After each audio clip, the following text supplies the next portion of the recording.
Quando surge, família Palmeiras, ligada aqui no nosso canal Verdão Info, vamos falar de mais uma vitória do Sub-17 do Palmeiras e dessa vez uma vitória importantíssima porque valeu a classificação para a semifinal do Campeonato Brasileiro da categoria, 4-2 diante do Fluminense em Barueri na semana passada. Você que acompanha o canal assistiu aqui, o Verdão empatou por 2-2 lá em Xerém, no Rio de Janeiro, então, ou seja, trouxe o empate para São Paulo. Tomou um gol no finalzinho do Fluminense lá, né? Poderia ter trazido até um resultado melhor, poderia ter trazido de repente uma vitória. Eu lembro que ficou até um gostinho ruim, né? Por ter trazido o empate do Rio de Janeiro, que também foi um bom resultado, não tenha dúvida disso. E aí, em casa, o Verdão fez o seu papel, né? O papel de casa e ganhou por 4-2, um grande jogo. O time do Fluminense é muito bom também.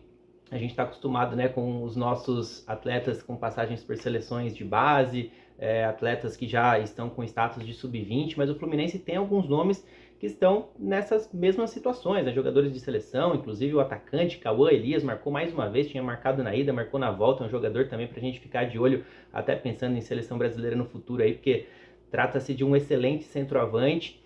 Enfim, e mais Palmeiras é o Palmeiras, né? Esse time aí com o reforço de Figueiredo, de Vitor Reis, de Estevão e companhia, Riquelme Felipe, o Luigi voltou de lesão, notícia excelente aí, né? A volta do Luigi, começou no banco, mas entrou no segundo tempo, então o quinteto já com status de sub-20 que desceu para ajudar a equipe sub-17 nessa reta final de competição. Eu sempre falo aqui, né? O sub-20 está disputando atualmente só o Campeonato Paulista, terceira fase, o Verdão já classificado praticamente, 3 jogos, 3 vitórias nessa fase, não é mata-mata ainda, então esse quinteto desceu para ajudar o Sub-17 no mata-mata e tá ajudando muito, né? Até porque Riquelme Felipe fez gol no Fluminense, o Luigi voltou com assistência e o Estevão é um capítulo à parte, né? O Estevão fez 2 gols, um deles um golaço de falta, então vocês vão assistir todos os 6 gols que tivemos em Barueri daqui a pouquinho, saber informações de escalação. Tivemos desfalque importante no time titular do Palmeiras, hein? Mudança de esquema tático, enfim, vocês vão saber tudo isso no vídeo de hoje. Vamos trazer então a escalação do Rafael Paiva, aí conforme eu for trazendo os nomes eu vou trazendo também desfalques e mexidas, mas só ressaltando, né, o que eu falei agora há pouco, teve mudança de esquema, então a volta do 3-5-2 para a categoria Sub-17, esquema implementado pelo Paiva no ano passado, que deu muito certo, né, já vista que o Sub-17 é campeão de tudo, que disputou desde o começo de 2022, né, no ano passado tínhamos Gilberto pela direita, o Arthur pela esquerda, então esse sistema privilegiava muito os nossos laterais, que fizeram muitos gols ao longo da temporada passada, deram muitas assistências também, e dessa mesma maneira está sendo feito, ou deve ser feito a partir aí, de agora. Vamos ver se o 3-5-2 vai continuar até o final do ano, né? Mas gostei do que eu vi em campo. Claro que se você tiver todo mundo à disposição, inclusive o Luigi voltando, talvez não tenha espaço para 3 zagueiros, talvez ele tenha que colocar o 4-4-2 novamente. E lembrando também que no jogo de ida, o Palmeiras melhorou no segundo tempo com um 3-5-2, pelo menos virou a partida contra o Fluminense, né? Lá em Xerém estava 1-0 para o Flu, a partida foi para o intervalo. No intervalo o Paiva colocou o 3-5-2, ou seja, colocou o Benedetti, fez algumas mudanças, o time virou o jogo, né? Com 2 gols do Eric Belé, depois tomou um empate no finalzinho, é verdade, mas conseguiu render mais com esses 3 zagueiros e liberando os alas. Então o Paiva voltou a fazer isso agora já de início, né? Então vamos lá, César começou no gol, os 3 zagueiros, né? Então, ou seja, o Benedetti entrou no lugar do Márcio Vitor é atacante, e enfim, o time acabou ficando teoricamente mais defensivo, mas a gente sabe que na prática não é assim, né? Não necessariamente com 3 zagueiros o time vai ficar mais defensivo. Então, Benedetti, Felipe Jack e o capitão Vitor Reis na zaga. Nas laterais tivemos uma mudança, hein? Então, na lateral direita, ou na ala direita, saiu o Cauã Moraes e entrou o Cauã Firmo. E na lateral esquerda se manteve o Cauã Vitor, dupla de Cauãs. Nas laterais, inclusive, esses 2 titulares, o Firmo e o Vitor, né, os 2 Cauãs, são os líderes de assistências do Verdão no ano, né? Então foram também privilegiados por poderem atacar com mais liberdade pelas laterais. Vamos lá para o meio-campo, onde tivemos o desfalque importante do Rafael Coutinho, suspenso para a partida desta terça-feira, jogador agora de seleção brasileira, sub-17, né? Então o Uberaba entrou em seu lugar e jogou ao lado do Figueiredo. Mais à frente, apenas 3 nomes, né? Tivemos 3 zagueiros, né? Os 2 laterais, os 2 homens de meio-campo, então apenas 3 homens ali mais de frente, que são também ótimos jogadores, né? Estevão, Riquelme Felipe e Eric Belé. Aí mudança de posicionamento do Belé, né? Ele vinha jogando como um meio atacante, mais ou menos ali, né? O Belé pode jogar em qualquer função do meio para frente, e dessa vez jogou como camisa 9, jogou como um falso 9 ali, né? Um centroavante da equipe. Bom, daqui a pouco a gente vai assistir os gols então, né? Só aquela cronologia rápida da partida para vocês entenderem o que aconteceu ao longo dos 90 minutos. O Palmeiras abriu o placar com um golaço de falta do Estevão, né? Mais um. Ele já tinha marcado lá no primeiro semestre contra o Vasco pela Copa do Brasil, mas está acostumado a marcar gols assim. É apenas uma das várias características do Estevão, né? Ele cobra escanteio, cobra falta, dribla, finaliza, arma o time, ele faz tudo o Estevão, né? É um gênio e, enfim, sofreu muitas faltas, foi caçado durante os 90 minutos, deve ter passado de 10 faltas sofridas no jogo desta terça-feira e em uma das faltas que ele sofreu, ele mesmo bateu e abriu o placar. Só que ainda no primeiro tempo, Cauã Elias, que já tinha marcado na ida, marcou na volta também. Fluminense atacando sempre pela direita, né? Atacando muito bem, foi assim no jogo de ida também. E dessa vez empata na primeira etapa ainda com a jogada pela direita. O Cauã, como um centroavante bom que é, conseguiu colocar a bola para dentro.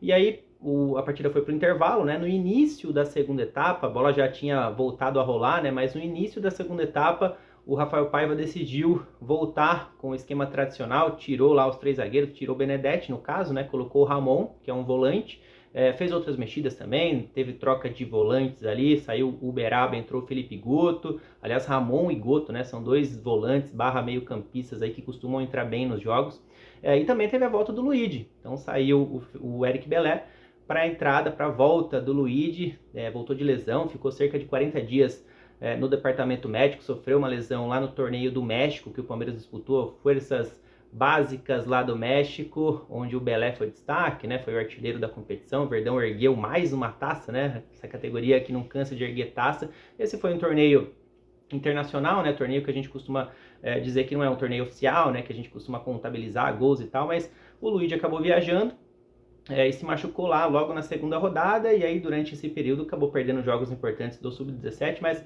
perdeu jogos importantes do Sub-20 também, porque ele estava se consolidando como titular do Sub-20, exatamente. O Luigi, numa evolução impressionante desde o ano passado, perdeu, por exemplo, a final do Campeonato Brasileiro Sub-20 contra o Flamengo.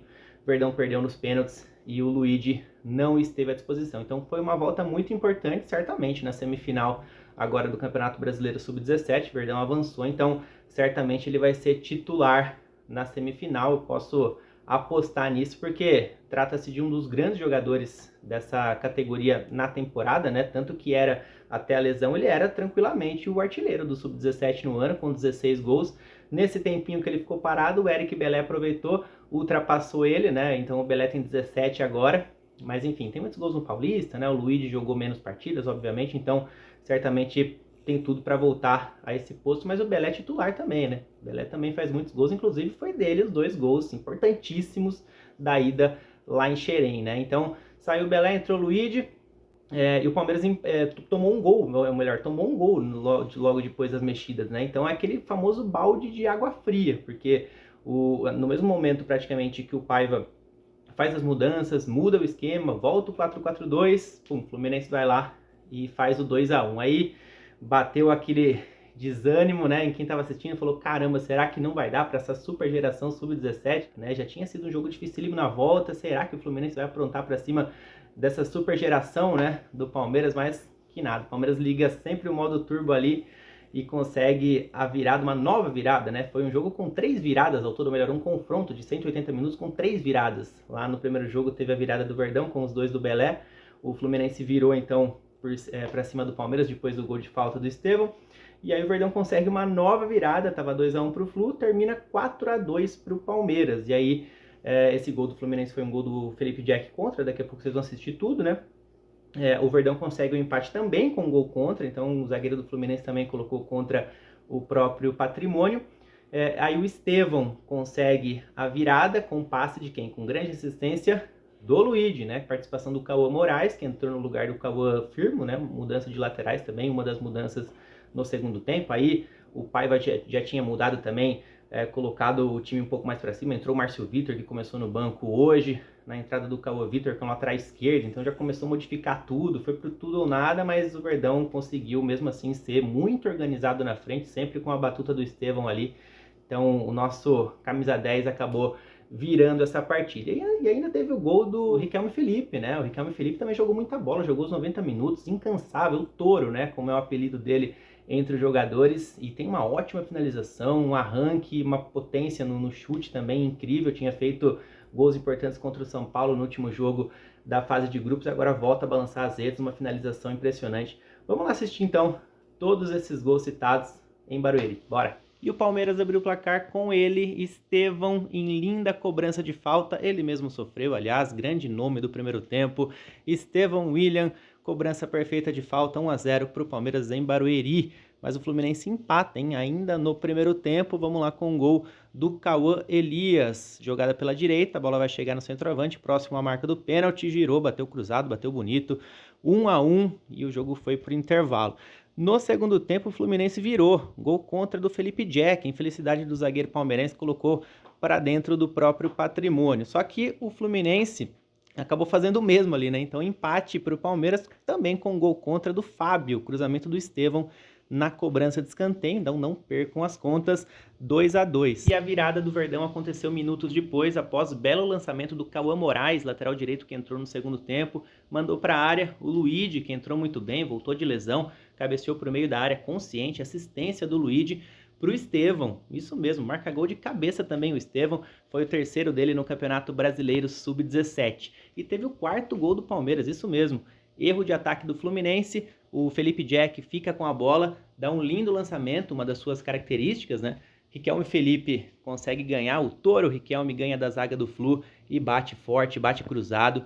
Terceiro gol do Riquelme Felipe no Campeonato Brasileiro Sub-17 e placar fechado 4-2, 6-4 no agregado para o Verdão, que está na semifinal.